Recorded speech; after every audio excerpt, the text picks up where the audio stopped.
Guys welcome back in success rules education. दोस्तों आज की इस वीडियो में AIIMS CRE group 3 LDC UDC exam के लिए जो स्किल टेस्ट में essay writing and later writing आने वाला है, तो उसके लिए हम ये वीडियो बना रहे हैं।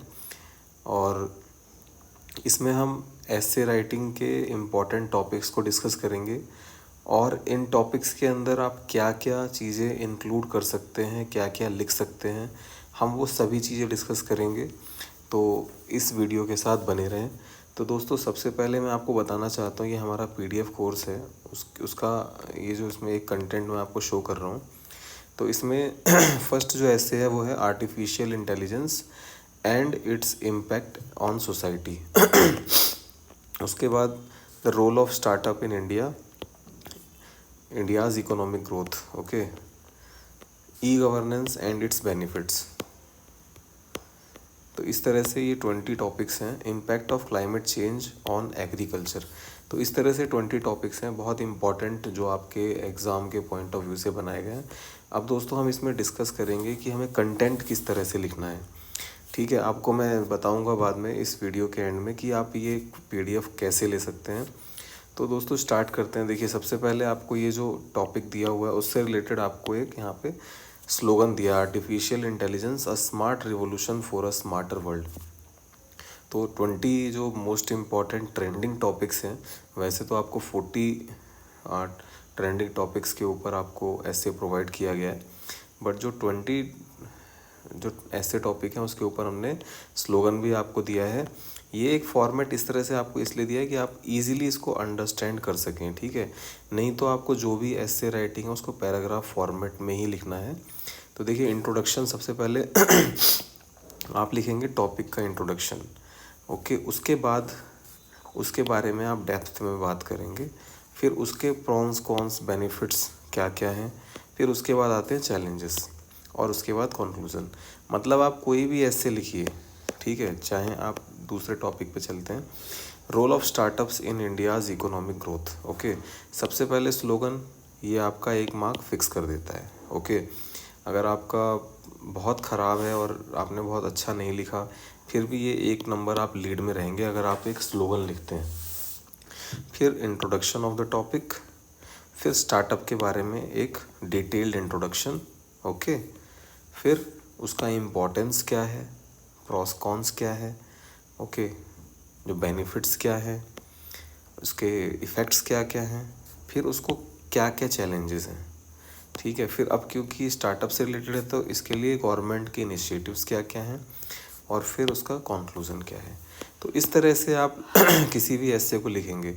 अभी ये जो प्रिपेयर किया गया है आपको ऐसे, तो इसमें आप एक बार रीड करेंगे ना जस्ट, तो आपको बहुत सारा कॉन्सेप्ट की क्लैरिटी हो जाएगी। जैसे एक और एग्जांपल लेते हैं, ई गवर्नेंस एंड इट्स बेनिफिट्स। सबसे पहले हमने स्लोगन लिखा, इंट्रोडक्शन दिया कि जो टॉपिक है उसके बारे में हमने लिखा, फिर उसको डिटेल्ड एक्सप्लेनेशन दिया हमने, ओके।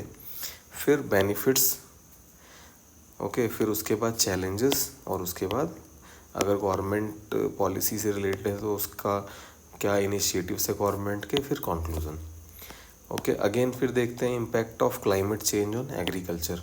दोस्तों इसको आप अंडरस्टैंड कीजिए, आप समझिए कि ऐसे को लिखना कैसे है। अगर ये जो आपको ये कलरफुल थोड़ा सा बोल्ड करके इस तरह से लिखा है, आपको पूरा एक पैराग्राफ फॉर्मेट में लिखना है, ओके। ये आपको समझाने के लिए, इजी टू अंडरस्टैंड। आप इसको पढ़ेंगे तो कितना 2 मिनट लगेगा, 5 मिनट लगेगा ज़्यादा से ज़्यादा। एक बार पढ़ लेंगे, पूरा इतने सारे पॉइंट्स आपके माइंड में सेट हो जाएंगे।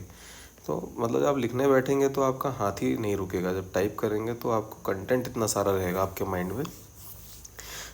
तो बहुत मेहनत की गई इस पीडीएफ को बनाने के लिए। तो देखिए जैसे impact of climate change on agriculture, एक स्लोगन लिखा, इंट्रोड्यूस किया टॉपिक को, ठीक है, और उसके बारे में थोड़ा डिटेल्ड एक्सप्लेनेशन दिया।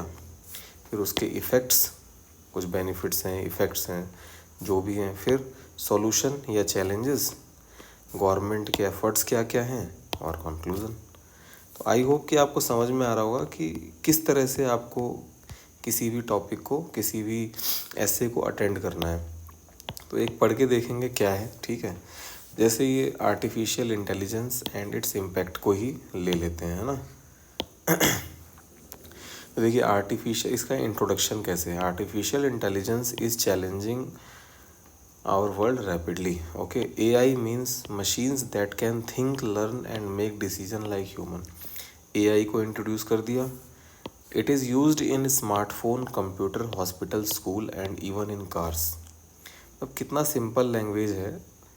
और अभी तक देखिए टॉपिक देख के कुछ समझ में नहीं आता होगा, लेकिन इसको पढ़ने के बाद आपके माइंड में इतनी सारी चीज़ें आ जाएंगी, आप रिलेट कर पाएंगे, आप लिख पाएंगे। समझ में आ रहा है।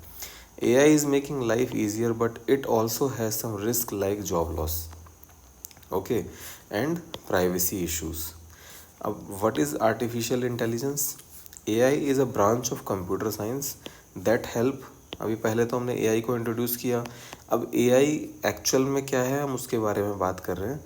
That helps machines perform tasks that usually need human intelligence. It includes machine learning, natural language process, robotics। समझ में आ रहा है। यानी कि ये क्या है, मशीन लर्निंग से रिलेटेड है।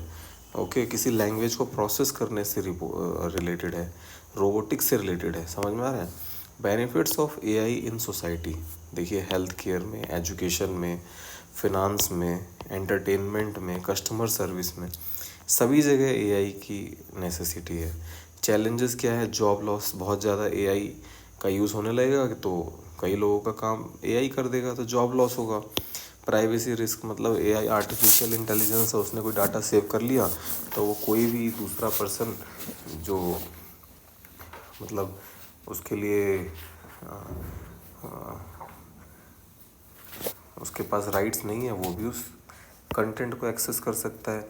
एक्सपेंसिव टेक्नोलॉजी, थोड़ा सा ये इनिशियल जो इसका एक्सपेंस है बहुत ज़्यादा है। Conclusion, AI is a powerful tool for growth, but it should be used responsibly. If used wisely, AI can make life easier and better for everyone. ठीक है, मतलब इसको बहुत बहुत ही ज़्यादा रिस्पॉन्सिबिलिटी के साथ यूज़ करना है। अगर इसे अच्छे तरीके से इस्तेमाल किया जाए तो इस लाइफ को बहुत ईजी बना सकता है।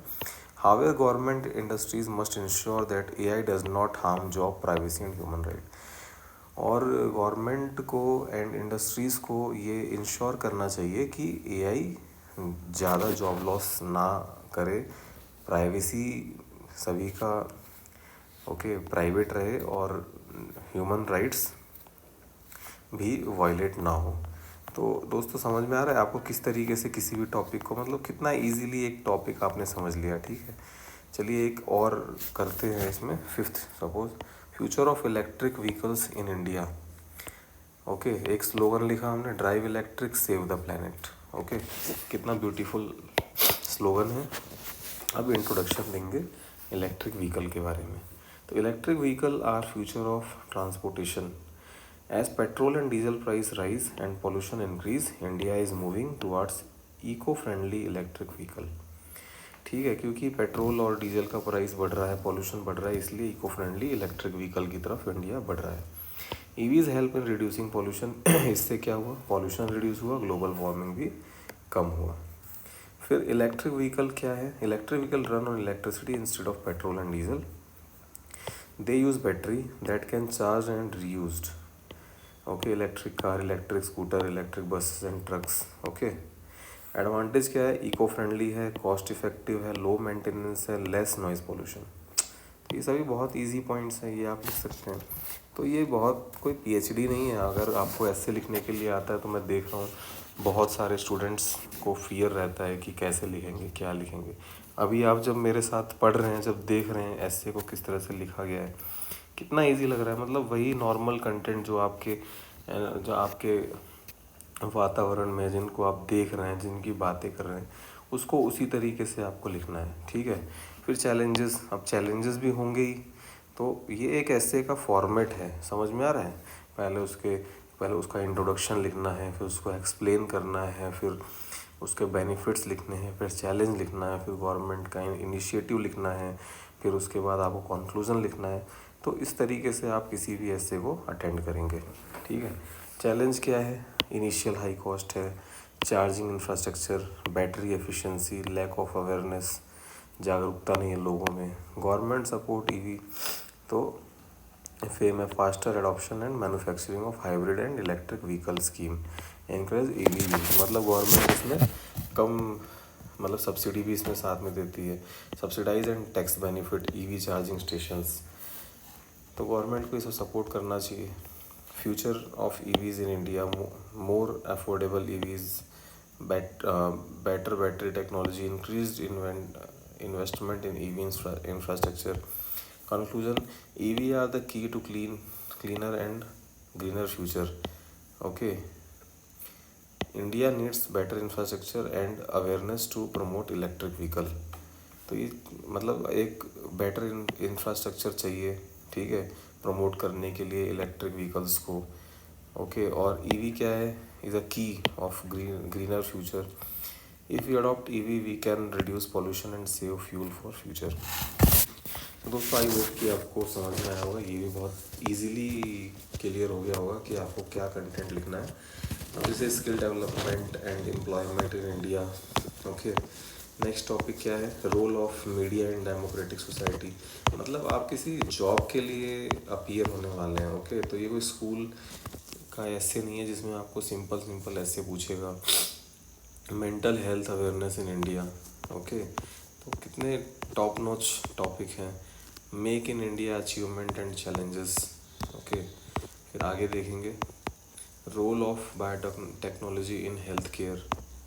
Next topic space tourism a new frontier. Okay, blockchain technology and its applications. तो बहुत ही बेहतरीन तरीके से आपके लिए ये बनाया गया है। सो अब दोस्तों बात करते हैं आप ये PDF कैसे ले सकते हैं। तो इसमें आपको देखिए, अगर आप MCRE ग्रुप 3 LDC UDC के लिए प्रिपेयर कर रहे हैं तो कोर्स लेने का 2 तरीका है, ठीक है। सबसे पहले आप सक्सेस रूल्स एजुकेशन ऐप को डाउनलोड करिए प्ले स्टोर से, उसका लिंक डिस्क्रिप्शन बॉक्स में मिलेगा। आप वहाँ से डाउनलोड करके वहाँ से कोर्स परचेज कर सकते हैं। हमारे पास ग्रुप 2 और ग्रुप 3 के कोर्सेज अवेलेबल हैं स्किल टेस्ट के, तो आप यहाँ से परचेज कर सकते हैं। नहीं तो आप 9999506530 पे व्हाट्सअप करके आप कोर्स की डिटेल आप ले सकते हैं और वहाँ से भी परचेज कर सकते हैं। सो कैसी लगी वीडियो, अगर आप ऐसी वीडियो और चाहते हैं तो आप कमेंट करें, एंड वेरी सून आपके लिए नेक्स्ट वीडियो भी लेकर आएंगे। Thank you very much for watching this video.